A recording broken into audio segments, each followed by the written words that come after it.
Hi, my name is Julie, and I'm using this infographic that I previously created in my master's program to introduce who I am.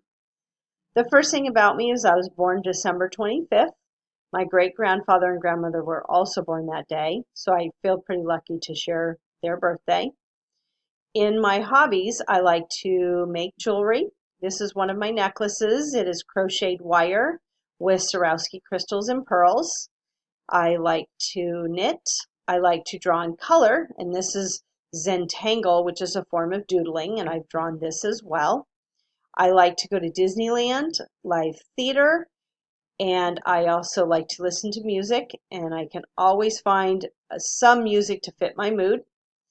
My newest hobby is paddleboarding, and this is my paddleboard, which is 11 feet 6 inches long, but it definitely keeps me stable on the water. I am single and I do not have any children, so I like spending time with my family and my friends. I love kids, which is why I wanted to get into teaching. And I also like to volunteer my time. And this is a picture of my aunt and me years ago, ready to start walking for a breast cancer walk.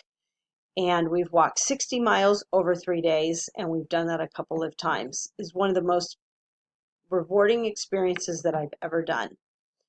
The reason why I got into teaching is because years ago I worked at an Easter Seals camp for a weekend, and I worked with two girls, moderate to severe disabilities, that I absolutely loved. And since then, I've sought out experiences to work with special needs.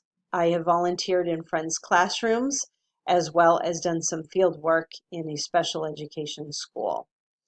I am currently working with adults with special needs in a nonprofit organization that focuses on the creative arts.